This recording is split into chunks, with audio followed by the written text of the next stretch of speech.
What words can I even say to deal with what we just saw? Welcome in to the PHNX D-backs podcast. Quite possibly our saddest, most frustrated podcast of the whole entire season. We're not doom and gloom, ladies and gentlemen, but the sky might indeed be falling. My name is Derek Montilla, occasionally known as your mayor of the city of Phoenix. This man next to you, he is Shawn DePaz, sometimes Mr. Electric, but definitely not tonight. The power is out. The power is out. The lights are out, and it's not because of Scott McGuff. That man down there, Jesse Friedman, your vice mayor and your thunderstick. Boys, Corbin Carroll left the game recently, very shortly ago. We're still we're just still sitting here dealing with this. We're dealing with these feelings, with these emotions. Completely perplexed about what we just saw. Corbin Carroll left the game at the bottom of the seventh after swinging at a pitch. Things did not look good. I don't want to be overreactionary, but I don't know how you couldn't be looking at what we saw, Jesse, just now. I mean, we just kind of sat here in silence watching it over and over before we started the show, and it just doesn't seem real. It didn't look good. That's about all I have to say at this point. We need to wait until after the game, see what updates the Diamondbacks have. We might not hear a super complete update tonight, but it didn't look good.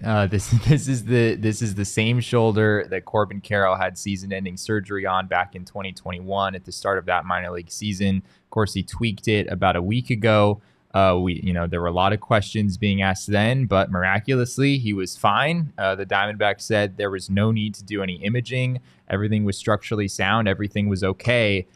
I don't want to, be too doomsday about this at this point because we still don't have any answers, but it really, really didn't look good. This was not what we saw the last time around about a week ago when he tweaked it. Today, it appeared from what we saw on TV that he was saying that he can't feel it. I don't know. I'm not as good at reading people's lips as maybe Shawn is. Yeah, Shawn's what I heard too. Yeah, Shawn's the expert lip reader around here, but that's kind of what we all saw. And we just kind of have to wait and see at this point. Obviously, the rest of this game wasn't great either. We had a whole rundown of a whole bunch of things to talk about with this game and how the Diamondbacks have been playing in recent days. But Corbin Carroll missing significant time. I mean, there would be no worse thing that could happen for this baseball team. And it feels like that's the primary topic of what this show has to be after what we saw today. Well, and obviously there's sadder ramifications, right, Shawn? Because I know that in the grand scheme of things, all-star games and all-star appearances aren't really that important, but they are. And you can't say that they're not. They mean the world to us as fans, and they do, in fact, mean the world to these guys. Corbin Carroll was going to start in his first all-star game as a rookie in the city that he grew up in, and that's now in jeopardy. Obviously, if this injury is of any kind of serious nature, there's no chance that he's going to play in the all-star game at all, and that sucks. That sucks. But now we have more than that, right? Mm-hmm. Now this goes beyond just the all-star game, and it goes into the Diamondbacks season, this season that we had so much hope for, this season that there's so – and I mean, again, like Jesse said, I don't want to be all doomsday, but it's hard not to be after both this series loss and the loss of Corbin Carroll. But the series loss feels inconsequential now compared to the loss potentially of our rookie of the year. Yeah, the game became kind of not irrelevant because there was a lot to be upset about before Corbin got hurt. But yeah, I mean it's more than it's more than even just Corbin or this season. Like there is a lot riding on it. Someone in the comments, Preston was saying that if that questions whether or not Kedrick ever approves an extension after Carroll. If Carroll doesn't work out, right? Like, which is obviously like it's very premature. But like, if he keeps having shoulder injuries and stuff like that, like there's a lot riding on this between the fact that it was a very big contract, the picks that ride or potential pick that rides in him becoming rookie of the year, and just like all of the excitement in the franchise, kind of just seemed like it went like Thanos faded away and in front of you. The blip, we all watched it fade. I think up in the chat, Nicholas had a super chat. Thank you so much, Nicholas, for your super chat. And Nicholas Gruder says Corbin is going to need to fix his swing. He can't flail with one arm on his follow through like that. Going to be a career-long issue if he doesn't fix it.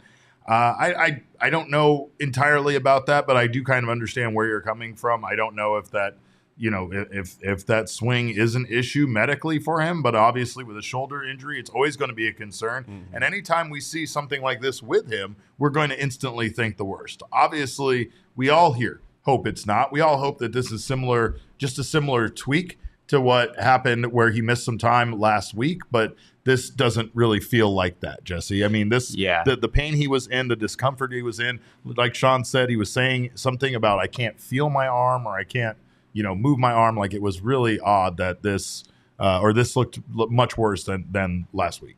And it's hard to believe that they're not connected, right? Yeah. It is possible that what happened with Corbin a week or so ago was actually nothing. There was no structural issue. It was just sort of a weird little fluke. It was nothing. But it feels like there's a non-zero chance that really was something. And the Diamondbacks, as far as we know, didn't see it as being necessary to do any kind of imaging after that.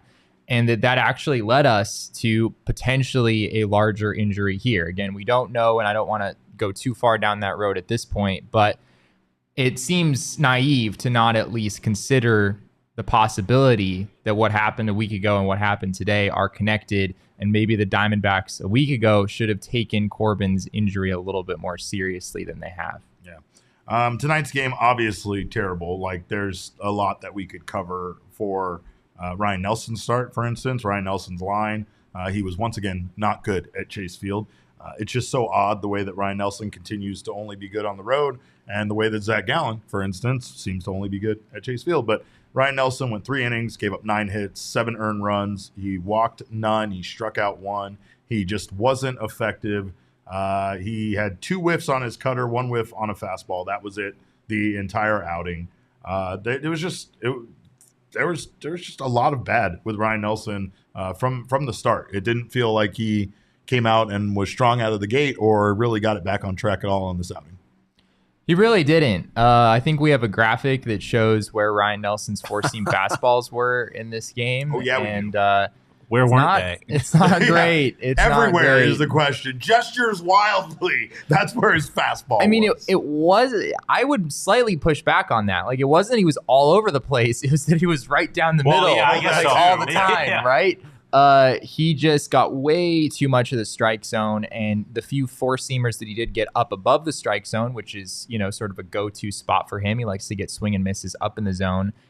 Most of those pitches were fouled off, or they just didn't actually get Mets hitters to swing. And that's kind of a disaster for Ryne Nelson on a day where he doesn't have really any of his secondary pitches going.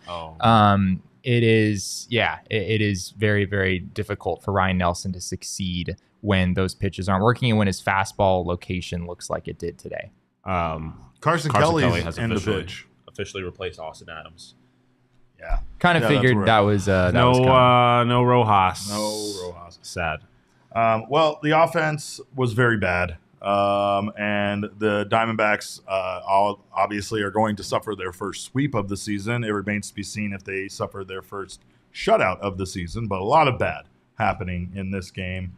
And the offense has not been good at all, really, in this series. We can take a step back. I mean, there was the softest bench clearing you've probably ever seen in your life in the 7th inning.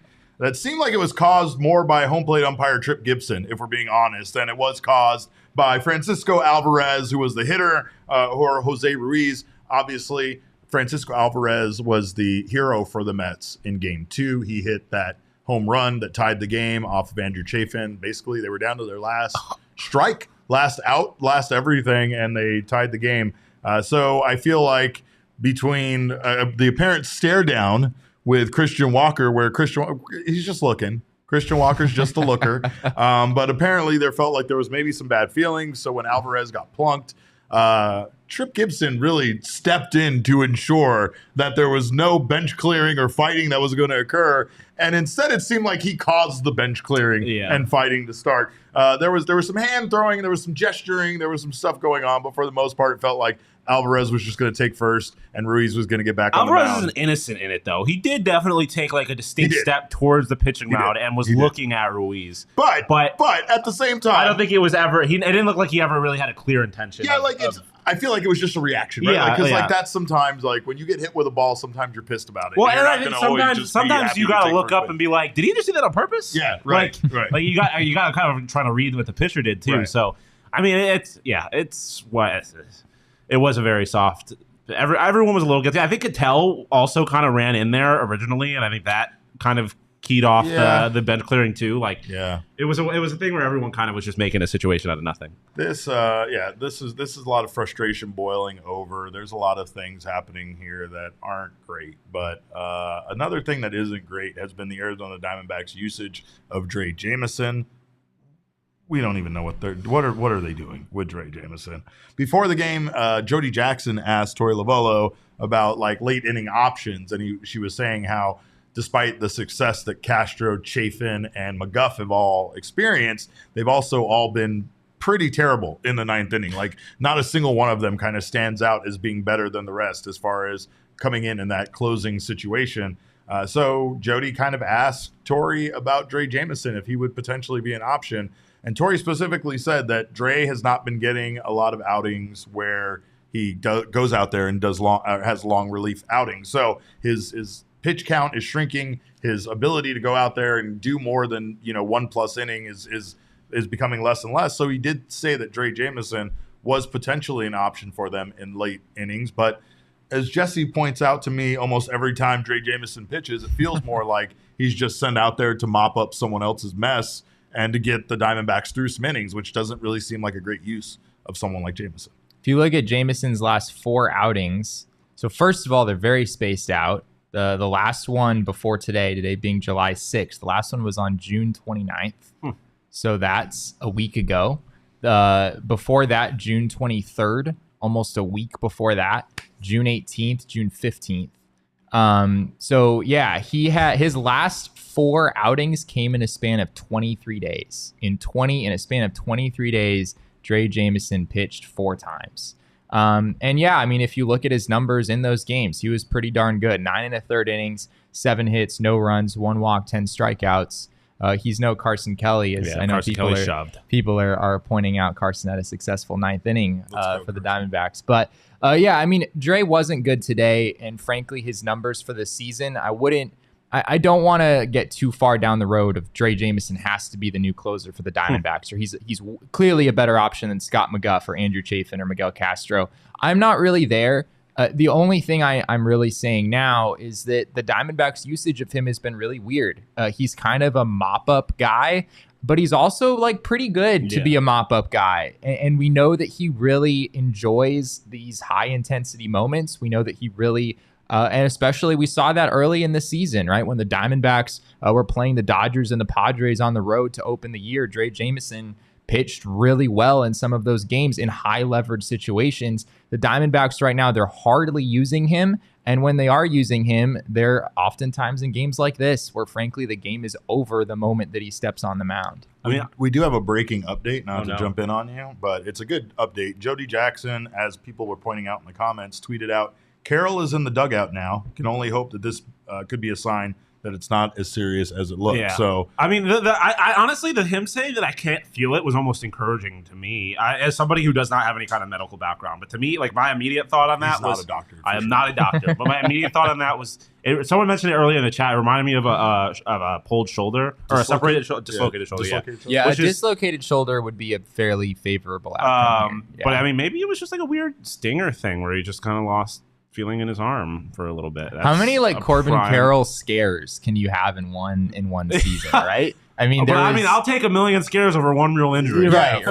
It's just, I mean, there was the one in Colorado. The wall, with his knee or his leg, right? And then that wasn't very serious, but he still missed time. And now you have this. Yeah, I mean, you also had the last time this happened here. Yes, Michael Vick, Nate Cleveland is here in the chat. What's up, Mike Vick? No, I wanted to say, honestly, like, it sucks because I feel like no matter what, Corbin Carroll is going to miss the All-Star game. I hope it's not. I hope it's not the case. But I feel like that's going to be. And I mean, even if that's not that big of a deal, it still is a big deal, Yeah, right? Like although, that's still like my heart breaks just thinking of that. But then I selfishly am like, okay, well, as long as he's cool to come back after the All-Star break. Well, yeah, then, I mean, at this point, I like fucking don't play in the All-Star game. Yeah. Like, and obviously it's awesome, but you can go, you can hang out. Don't play in the All-Star Be game. there, like, hang out, unless this was just like a stinger and it literally was nothing. Yeah. Then, I mean, plus in a vacuum, and I'm not saying this would happen, it'd be pretty awesome to see Lourdes Gurriel start an All-Star game. Like, if you're opening up spots in the outfield. You're just going to make Jesse mad because he doesn't think Lourdes deserves No, it. he doesn't. That's why it's hilarious. That's why it'd be even better if he gets in. I mean, yeah, they could put in like a real. Well, that's the other thing too, is maybe one of the guys who got snubbed gets a chance to get his shine. Nicholas Gruters brings up again the swing. He says he overextends super hard in his follow through. I cringe every time he swings and misses. Wish he followed through with two arms. Someone else talked about Fernando Tatis, that when he had his shoulder tear, he had to change his follow through to a two-handed swing. I don't know a fair point. I don't know how that's going to impact him, but as far as health-wise, I'll take a loss of production versus him, having this happen, once every month or couple of months or however often that this could happen. But the D-backs have spent 58 days now, either in or tied for first place in the National League West. Is that going to come to an end before the All-Star break? Perhaps, but it still doesn't mean it's the end of the season for the Arizona Diamondbacks. And who knows? The Dodgers might lose tonight. We might, even with this terrible loss and this, series sweep, we might still see the Arizona Diamondbacks be in first place in the NL West by the time that All-Star break rolls around. I believe in it. Still got 3 games against Pirates. I think there's. Listen, I mean, I hate saying this, but because it's a very excuse energy. But the reality is, the Mets are supposed to be a lot better than they've been this season. Like, they are supposed to be a good team. Point. So it would suck to be the reason that they figured it out, but maybe this was just the series where they figured it out, and now they're going to be on a run. They came into the series playing well too. Yeah, right? So I know we were being very apocalyptic, and people were saying it's not over. It's not over. Like, I still think that they will win the series against the Pirates, which would mean that there will be in first place at the All-Star, or I mean, at least tied, right? The very worst at the All-Star break. So depending on what the Dodgers do this weekend. So I it's fine. I'm not. I mean, there's still the bigger concern for me what happened before the Corbin injury. Like, the Corbin injury. Obviously, we have to see what happens. If he's out for the season, that obviously drastically changes the year. I don't think that's going to happen. But if they don't have a full rotation. Like, the offense didn't do anything this series. Like, there's other problems that go beyond the Corbin injury that are a concern regardless of what happens. Yeah. I think we probably should talk about the offense a little bit. Yeah. Coming into... Elise makes a great point there, by the way. D-backs made Carrasco look like Cy Young tonight. Yeah, and Carrasco is just not good. I mean, Carlos Carrasco has been one of the worst starters in baseball coming into this. His fastball has just been absolutely torched, and for some reason, the Diamondbacks are just really struggling to square it up today. It has been their offense in general. I mean, it just has struggled recently. In 7 games entering today, this doesn't include today, the Diamondbacks are hitting .202 as a team. Dating back to the first game of that Tampa Bay Rays series, they've scored 2 runs, 1 run, 6 runs, 3 runs, 2 runs, 5 runs, 1 run. And then I guess today, 0 most likely. No, it's over. Yeah, it's over. There you go. So the shutout is now official.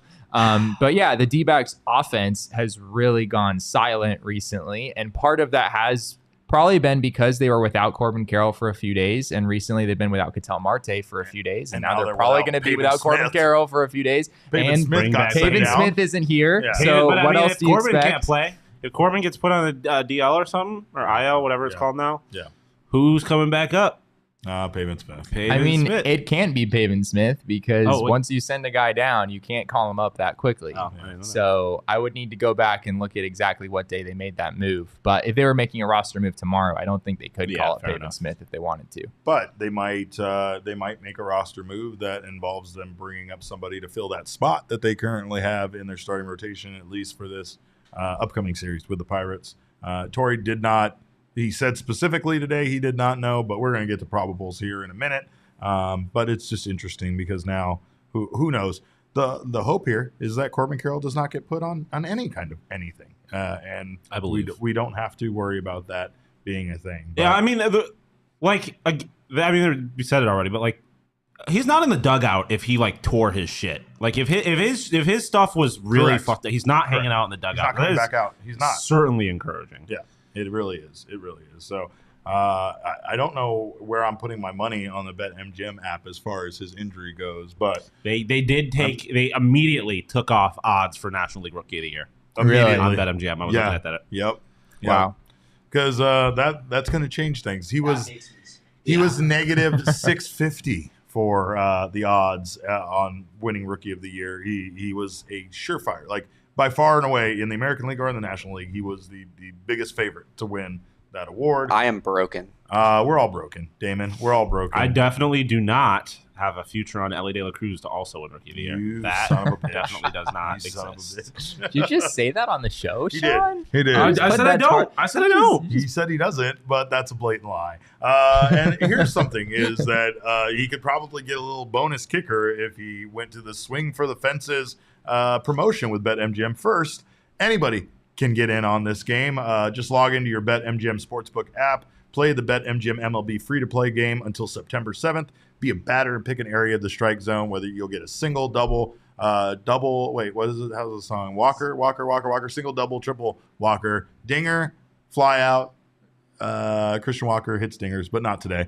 He lost on that bet as well. But I did. I will say this, you can get yourself some amazing prizes associated with the type of hit, and that prizing can help you win more money on MLB. Must be used on MLB and expires in 24 hours. So whatever you win in that MLB Swing for the Fences bet promotion with BetMGM, you can make some money by adding those bonuses onto your bets. If you haven't signed up for BetMGM app yet, use bonus code PHNX. There's a few different offers depending on where you live. But for our Arizona audience, place your first bet and you'll receive up to $1,000 in bonus bets back if it loses with BetMGM. Again, make sure you use bonus code PHNX. Of course, now we have Shane here to talk about the disclaimer. Disclaimer, 21 plus to wager. Visit BetMGM.com for terms and conditions. U.S. promotional offers not available in Washington, D.C., Mississippi, Nevada, New York, and Ontario. Gambling problem? Call 1-800-GAMBLER. Colorado, D.C., Illinois, Indiana, Louisiana, Maryland, Mississippi, New Jersey, Ohio, Pennsylvania, Tennessee, Virginia, West Virginia, Wyoming. Call 877-8-HOPE-NY or text HOPE-NY 467-369, New York. Call 1-800-NEXT-STEP, Arizona. 1-800-522-4700, Kansas, Nevada. 1-800-327-5050, Massachusetts. 1-800-BETS-OFF, Iowa. 1-800-270-7117 for confidential help, Michigan.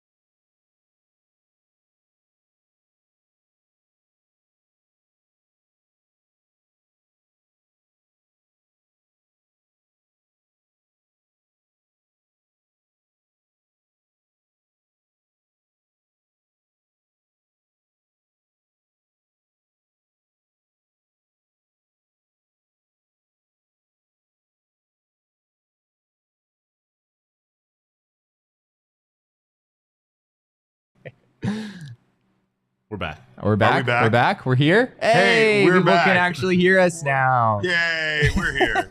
Probable starters for this upcoming series. We were here the whole time. We promised you guys, but a lot of TBD here. What we were talking about, what that you couldn't hear us say, was that the Pirates have still no starter scheduled for the final game. It doesn't mean they're not going to put a pitcher in there. That's not how baseball works. And the Diamondbacks still don't have their starter listed for game 2, which feels very much like it might end up being a bullpen start. But, yeah, we don't know for sure. Now with Dre Jameson having pitched in today's game, Jesse, that kind of impacts the ability of that possibly being a bullpen start. Yeah, it does. I believe Slade Ciccone does line up to potentially start that game, so I would not be surprised if the Diamondbacks go that direction.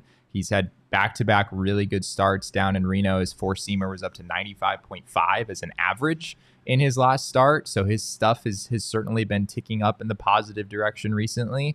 After today's game and how heavily the Diamondbacks use their bullpen, I wouldn't be surprised if they go that direction. Well, just so you know, while the audio was out, the only thing I said was Dick Mountain. Which is a nickname for Rich Hill. Yeah, for the Rich record. Hill. If some people don't know. That's all. I guess I should have provided that context. I was referring to Rich Hill. I think about 90% of our listeners know, but yeah, for that 10%, I just had to clarify. Got to clarify. I also love that we got our first fire Tory of the night.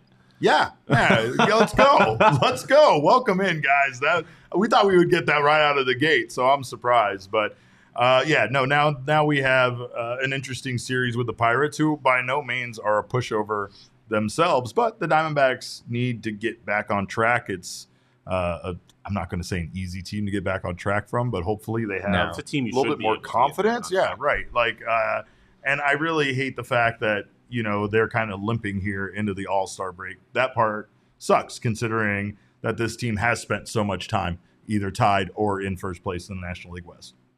I feel like it's really important to keep perspective on a day like this. I don't want to. No, I don't want. No, Hey, forget your rational Jesse, bullshit, Jesse. This is what Jesse is here for. Okay, You got to I'm let him spread his wings. Hey, I mean, earlier in the show, I was a little more I was a little more realistic, a little more in the moment earlier in the show. But I will say the Diamondbacks are 50-38.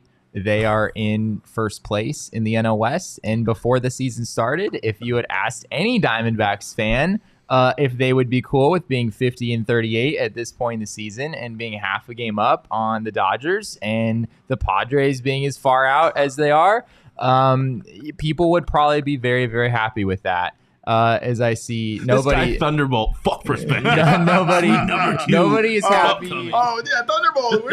You'll get to know Thunderbolt. Thunderbolt hates everything positive and wants us. He just wants to turn Chase Field into a parking lot. I get it. Go ahead, Jesse. Please continue being rational. There are, I mean, today is still a really rough day for the Arizona Diamondbacks, obviously, and there are some very serious concerns moving forward about whether the Diamondbacks can maintain the position that they're currently in. So I don't want to make it sound like everything's hunky-dory and the Diamondbacks are going to coast their way to a playoff spot. The D-backs, a week or two ago, it seemed like making the playoffs was, I don't want to say a guarantee, but it was like, yeah, you're definitely trending in that direction. And after what's happened over the last few days, and especially with Corbin, going through what he did, obviously we don't have any updates there yet. But people are probably not feeling as comfortable putting the D-backs in that conversation at the end of the year, and I think that's fair. There are way more questions surrounding this team right now than there were a week or two ago. And I think you have to be realistic about the state of the rest of the NL in the first half of this season. Like, the Dodgers, the Padres, the Mets have all not been as good as they were supposed to be. Not that obviously the Mets has a direct relation to them in the division, but like the Padres and the Dodgers have not had as good of a season as as they were supposed to have had up to this point. And the D-backs have had a much better season than they were supposed to have had. So, I mean, like, I think they're better than anyone expected them, and I don't think that is I don't think that's in question. Like, they're clearly a good team, but they have clear problems that like the really good teams like the Braves don't have that need to be fixed if they want to be a team like the Braves. I like that we got one comment from Elijah Unger that says 124-38 incoming, and then 2 comments later Alex says season over, man. Bring it in, guys. Bring it in. Well, however you're feeling, whether it's good or bad, we are here for you, because the Diamondbacks, they only have a half a game lead in the National League West. The Dodgers won tonight. It's a bigger lead than I expected them to have things at are this getting point. things are getting there, right? But you're no longer in like sort of coast to the finish line territory, where if you just kind of hold it together and go 500 or a little over the rest of the year, then you'd be in a good spot. Right. You're like, okay, now you're only 12 games over 500 at this point. So if you go 500 the rest of the way, then you're 87-75, which is kind of right on the edge. Like, the D-backs need to play well for the rest of the season in order to get where they want to get to. And that's the big thing here is that the National League West has kind of been competitive. Like we talked about how good the Giants have been, even though they're missing the pieces they're missing. We've talked about the Dodgers still being able to be a winning franchise without they've gone through way worse losses, I feel like, than the Diamondbacks have gone through this year, and they still find a way to win. So, like you said, it's not going to be easy. And the none of the teams in the National League West are going away except the Rockies. They've already gone away. We could have been the Rocket City Trash Pandas tonight, They lost. They lost 29-3 on 18 hits to the Chattanooga Lookouts. Yeah. Yeah, so take heart, Diamondbacks fans. 29 runs on 18 hits. The other thing is, in their last 10 games, the Diamondbacks are 4-6. They don't feel 4-6. Yeah, it feels like they're 0-10 in their last 10 games. If you back up 2 more games, they're 4-8. So yeah, it all depends on how many games you look at. We're just doing 10, Jesse. That's what they put on the standings. How do you bounce around so much from being negative to positive to be irrational? Pick a goddamn lane, I'm just saying Friedman. that like people oftentimes cite like the last 10 games stat like as if the last 10 games is the only window of time that matters. Like how you did in your last 6 games, how you did in that's your all last that matters to me. Last games. 10. That's what last 10 is the only one says. that's relevant. I don't know about that. Yeah, no. Also, though, 2 of the games that the Diamondbacks lost, they lost in like basically the last out of the 9th inning, and they had a lead. So you could say what you will, but the way that the Diamondbacks have been losing games is the kind that will drive a fan base nuts, right? Absolutely heartbreaking. It's absolutely games like last night where you're a strike away. And your broadcaster is consistently saying, Scott McGuff has never won a major league game before until tonight. And they've only won 1-0 games 11 times in their history before tonight. It stayed that way. He loves saying that shit. He loves it. Steve. And I get it. You get bored. You want to say funny things. You want to spice it up. But Steve, like, let's leave it like not spicy just for once. I don't know what we can do here, but my God. Clearly, Steve is the problem. Yeah, Steve's clearly the problem. I see his drunk swerving on the freeway of motion. Yes, that is a bar. Thank you, Pedro. I just like to be generally contrarian. So like whatever Derek and Shawn are doing, then I'm just going to do the opposite. This is why I can never predict what he wants to go, what direction he wants to go. But PHNX Sports YouTube channel. Thank you guys for being here right now, by the way. If you haven't subscribed to the channel, make sure to do so. Sign up for notifications. That way you don't miss whenever we go live. If you're listening on the audio podcasting side, we thank you. We hope you're just as angry there as we are over here on the YouTube side. Leave us a review. We always appreciate that feedback. Grab yourself also a diehard membership today. If you haven't joined the PHNX family, you can do so now. The membership pays for itself right away. You get a free piece of merchandise from the PHNXlocker.com, 20% off all future purchases. You also get free stuff from our partners, a gift certificate from Mountain Mike's, get a ranch card from Dobson Ranch Golf Course. You get stuff that I don't even remember. You get a hug from me. You get a hug from Shawn. That's worth $85 in itself. But not only that, but you get Jesse's newsletter, full count, and all the newsletters, all the content here on GoPHNX.com, as well as discounts with our partners. You get access to our members-only Discord lounge, which is the best place to be an Arizona sports fan, and so much more. So sign up today over at GoPHNX.com. And, of course, we thank you guys that have already done so for being part of the family. Where do we go from here, guys? I mean, I know we talked about the probables for this next series, but where do we like? Do the Diamondbacks not really have a chance unless they make these moves here in the next month at the trade deadline to bring in some sort of reinforcements? Because it's feeling like more and more that guys were able to sustain a certain level of success, but once they started getting seen, pitchers started getting seen, things started happening. Everything fell apart for this team. Like, it felt like we had a number of resources. We felt like Brandon Pfaadt was in the waiting in the wings to come and save us and be, our new ace. And like, it feels like a lot of the things that we were hoping for have kind of fallen apart for this team.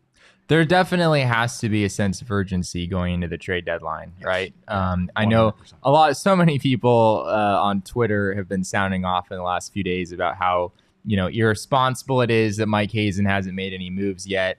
And to that, I say relax. There are very few teams that have made any kind of moves up to this point. I know Aroldis Chapman was traded, but outside of that, you haven't really seen any movement outside of peripheral pieces for teams. So it's really too early for a lot of teams to figure out which direction they're going to go at the trade deadline. And that's obviously going to be a huge factor this year. There are a lot of teams that are kind of right on the bubble right now that need to decide which direction they're going to go. If you're the Diamondbacks, you are officially, though, at a point where if you want to be able to maintain your position in the NL West, if you really want to go for it this season, which I would think you would want to do that, this team has holes. And it's not only on the pitching side. I think in the last few days, you've started to see this team's weaknesses offensively and how, when Lourdes kind of slows down a little bit, if Cattell misses a few games or whatnot, this team is not as deep offensively as you might have thought a few weeks ago, and I think the Diamondbacks would benefit from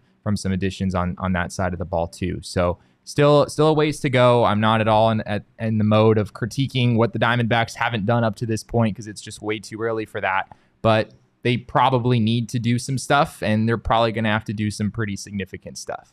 A couple of things in the comments to address. Elijah Unger says, why at the deadline? I think the reason why at the deadline is because teams aren't really ready to make a move yet. There are so many teams right now in Major League Baseball that are still in it in some way. The Mets, Yeah. the Mets The a week Mets, ago were I mean, sellers, and yeah. now they did this, and you Yeah. have to think that Just that completely changes changed their- the dynamic yeah. of your season. If you're right? the Mets, you're not trading Verlander or Scherzer or like you're not Robertson. even entertaining that idea right now. And I think the Cubs went on record saying, if we trade Marcus Stroman, it's going to happen like on the 31st or like on the 1st. Like we're not going to make that decision any earlier than we have to. There's a lot of teams in that position right now. It's too many, in fact, and it's going to make the trade market very sparse, and it's going to cause the teams that are selling to command a ridiculous return, and that's going to be a problem. You think, Nick Ahmed, Carson Kelly, cash considerations for Shohei. That'll get it done, right?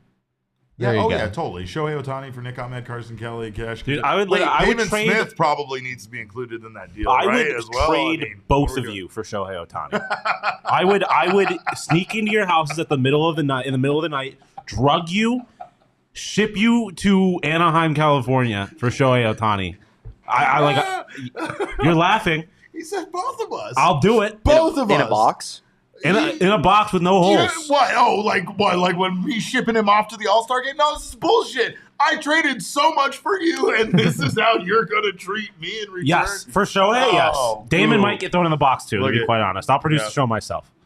Oh. I feel like the D-backs' main obstacle in trading for Shohei Ohtani is not like the difficulty of getting certain pieces from here to move, but No, the it's difficulty in signing him after the season. convincing the Angels to actually want said pieces Sure, in the first place. sure, yeah. And the fact that he's it's a half a season. He is a rental so he can in go every. sign I it. would, That makes I would it makes pack him the myself best in a box. It makes him the best team in the National League, in my opinion. I would do that for you guys in You the have chat. 3 bona fide starters. You have the best power hitter in the American League right now joining your team. Like, that'd be pretty dope. I'm not gonna lie. Also, I want to address Elizabeth's comment. She asked, "Did I miss it, or was the series so bad that there was no king snake?" You hit the nail on the head, Elizabeth. Yeah, there is no goddamn king snake. Nobody deserves awards around here. Did you not see Corbin Carroll got injured? Who am I supposed to give an award to? I don't even want to acknowledge that baseball was played today. We get the award for Oh sitting my through God! that. Yes, yeah. You all that watched that game and us for being there, we are the king snakes of today's game. But make sure, if you haven't checked out our friends over at Shady Rays, you do now, because if you're going to throw shade like we've been throwing shade tonight, maybe you need some shades.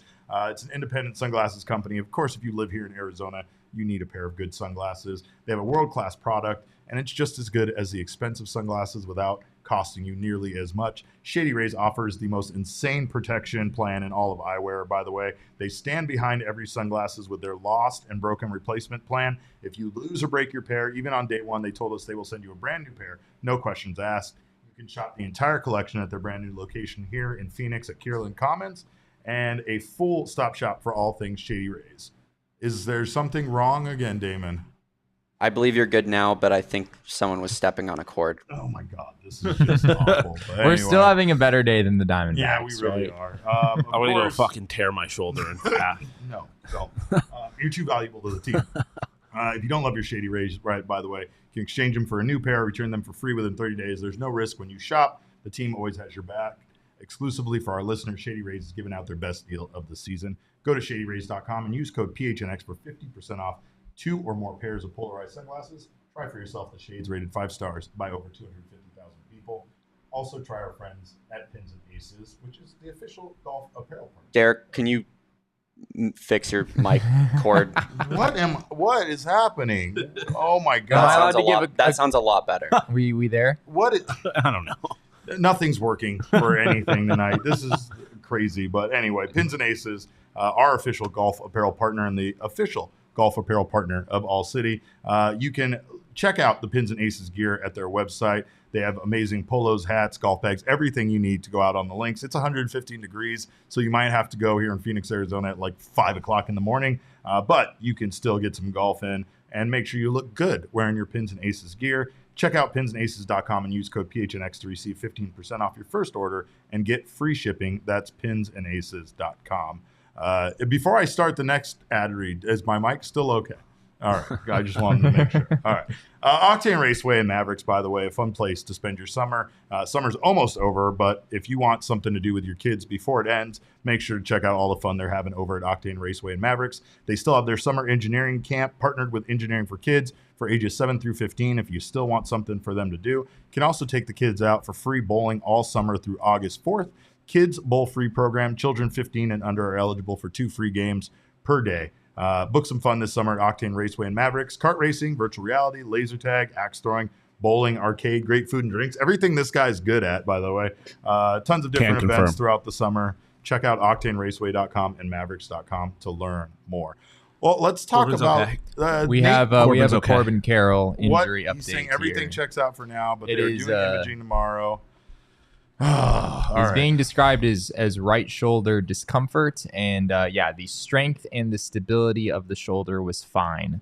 Those are Torey Lovello's exact words, but yes, imaging is happening tomorrow, so I will sort of tap the brakes there and say that imaging is kind of the most important part of this process. But good, obviously, so far, so good. I think it's about as good as you can hope for. And as Jesse pointed out, they didn't have imaging done last time, so this might be just being a bit more precautious, especially since they didn't have it and he's hurt himself again. But let's keep our fingers crossed because we definitely need Corbin Carroll. This team needs Corbin Carroll. You want to hear something bad?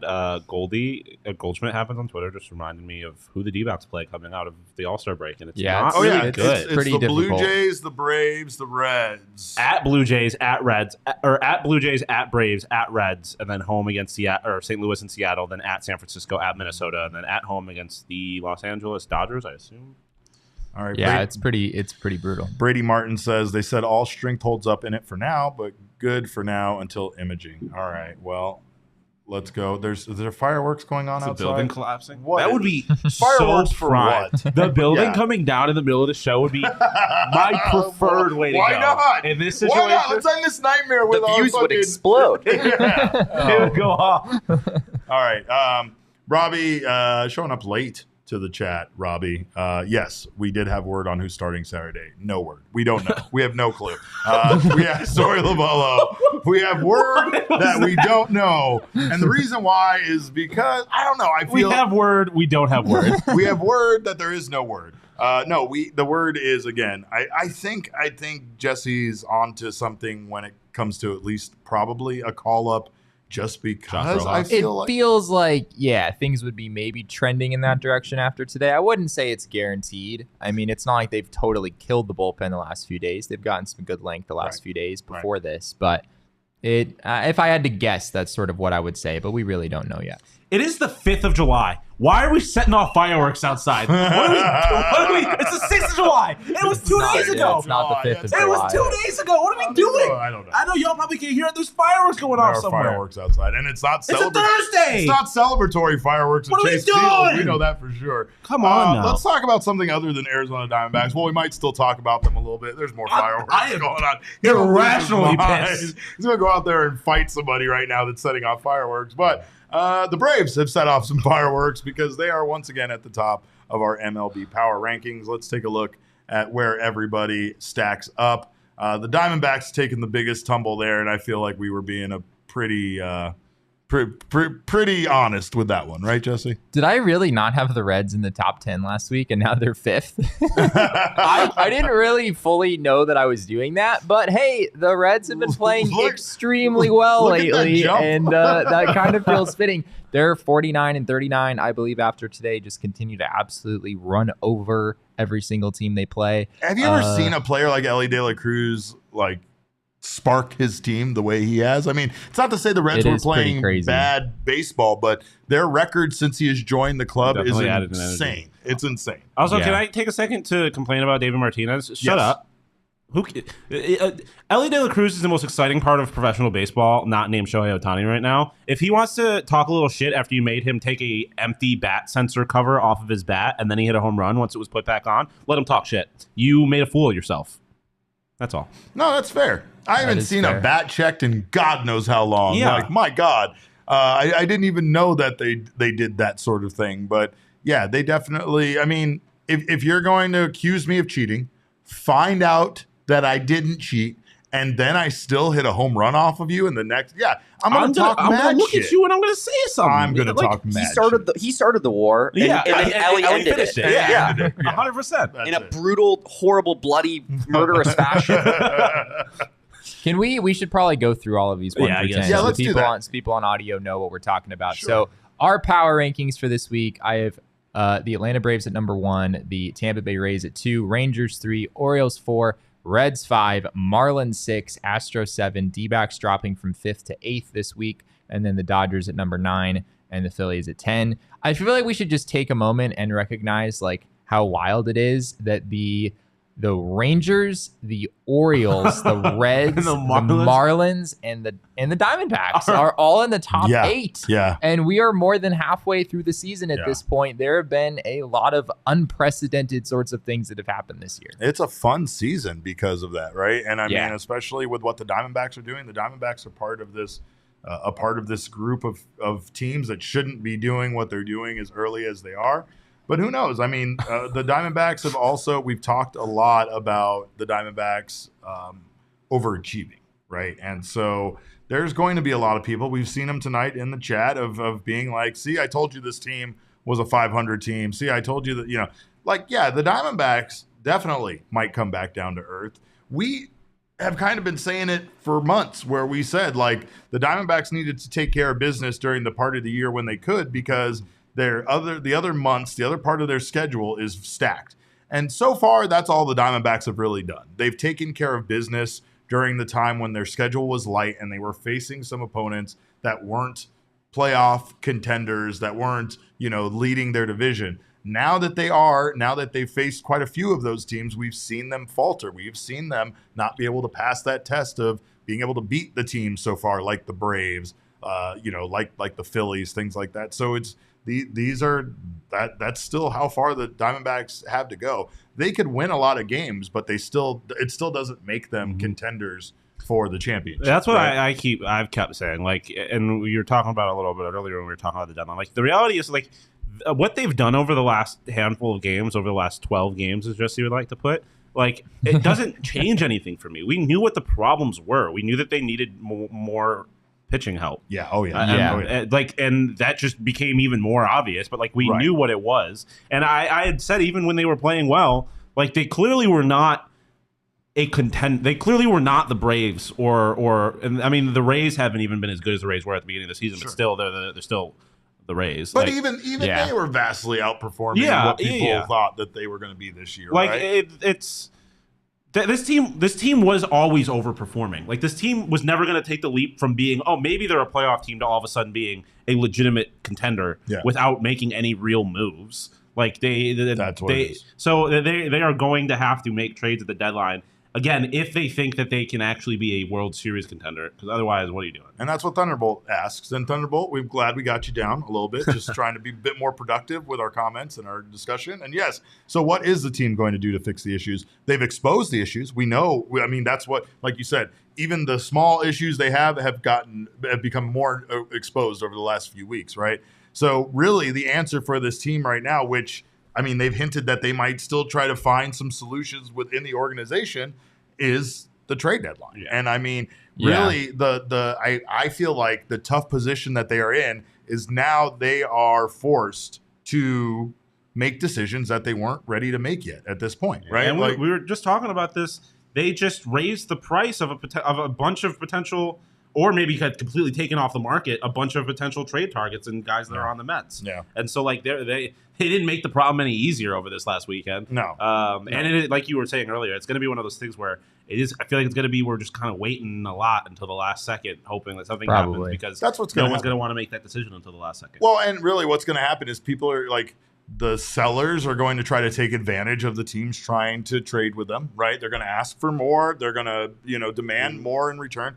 And then as we get closer to that deadline, that's when the sellers even have to start saying, shit, we need to get rid of some of these guys. If the Cubs don't have plans on trading or signing Stroman to an extension, and they get to that last day of the deadline, they decide they're not trying to win, like, they're not going to want to lose him for nothing. So you have to imagine his price probably gets lower. I think they're like any team. The vast majority of teams right now are going to say they don't know, right? Unless you're the Nats or you're the Rockies, and it's just like really obvious what you should do. If you're a team like the Cubs or the White Sox or whatever, you don't really have anything to gain from going out right now and saying like, oh yeah, we're definitely going to sell, because you want to make it seem like teams have to really talk you into it, right? You want to make it so that teams feel the need to make their best offers in order to get these pieces off your hands. Yeah. So from like a negotiation standpoint, it doesn't really make any sense for them to say anything other than what they're saying at this point. So I wouldn't read too much into that. I do think it's important to note that we haven't really seen Mike Hazen in position to buy in a long time. And so for people saying like, oh, it's Mike Hazen, like he's not going to go out and do anything, this is what he always does, that's not really true. The Diamondbacks have only they've only been in position to buy 2 years under Mike Hazen, 2017 and 2018. Of course, 2017 was the year that they brought in JD Martinez and probably one of the best deadline moves that any GM has ever made. And then in 2018, the Diamondbacks made several moves, nothing headliner quite to that extent. But they made several moves in 2018 as well. So generally, I would say the Diamondbacks have been pretty aggressive under Mike Hazen when they've been in this position. Yeah, and I mean that's the big thing is we know for a fact that this team definitely wants to improve. Mike Hazen has not really shied away from his comments about being very, very aggressive, as he says, at the trade deadline. But he also walked those comments back a little bit because I have a feeling that some of his negotiations haven't been going the way that he thought they would. Yeah. So he was basically like, well, the trade market we is still tough. want to do stuff. We still want to do stuff. Jesse said this before. You can be as aggressive as you want, but yes. if they're not going to give you, they're not going to make a trade. Like it takes two to tango. Yeah, absolutely, absolutely. That's what it is. So, and speaking of Jesse and tangoing and sending him in boxes places, Jesse's going to be in Seattle starting tomorrow. What is tangoing? He's not even going to sleep tonight. Is he going to tango all the way to Seattle? Potentially. I was thinking he was going to tango in Seattle. Oh, fair enough. Jesse has a wild. You're going to learn this, but he doesn't tell us about his private life, but he has a wild private life that he refuses to fill me in I will tell you that I have to be at the airport at 4:30 in the morning, so and I'm not really looking forward to that. We're just going to do this show until 3:30, we have right? We're just going to keep people in the chat asking us not to end it because they need it. Cog says, don't leave us all. We're still grieving. We're still here with you. But, of course, we'll be bringing you all sorts of all-star coverage while Jesse is in Seattle. Me and this guy will be back here tomorrow with post-game for that first game with the Pittsburgh Pirates. So make sure to join us back here. Then we will also be here Sunday for a special MLB draft episode. The Diamondbacks have that 12th pick in the 2023 MLB amateur draft. So, of course, we will be here to cover that with you. We'll at least take you up to the Diamondbacks pick in the draft, and we'll try to get any. They might not. We're not going through number 35 or whatever. No, we're going around. We're going to round 3, baby. We're going all the way through competitive balance round 2 or whatever. But of course, like I said, make sure to join us for all of that goodness. And then next week during the All-Star game, we'll have a post game for the All-Star game. But for the most part, we're going to have a bunch of 1 o'clock shows next week, and we'll be talking about all of this stuff, including trade deadline moves the Diamondbacks might be making, as well as the fallout from the draft and see what who the Arizona Diamondbacks were able to pick up. But in the meantime, you can check out, of course, our friends over at Four Peaks. It is the official craft beer of the Arizona Diamondbacks. Whether you want to drink that tonight or not, that's up to you. But Rattle on Red Ale is always good, and it is always a good choice to drink when watching baseball. If you're at Chase Field, make sure to check out the Four Peaks Draft Room. It's located on the suite level down the first base line. And, of course, we will be meeting up for our D-backs takeover events at the Four Peaks Draft Room. Check out the events page in our show notes to find dates and tickets. We have one coming up at the end of this month, so make sure to join us. Yes. I think we may have some special things planned for that. We do have some special things planned. I think we're going to have a little slider sampling going on. We're going to have some mac and cheese. I think actually we are meeting, by the way, for the rest of the takeovers this year at the Four Peaks Draft Room, but I believe that one's going to be at Cold Beers and Cheeseburgers. So keep it tuned right here. Or again, check out our events page, which you can get. You can get Four Peaks everywhere here in the Valley. It is the official beer of Arizona. And Four Peaks is all about supporting teachers. So kids are back at home for summer. Let's thank a teacher. And what better way to thank a teacher by bringing one of your teacher friends out to Teacher Tuesdays at the A Street Pub.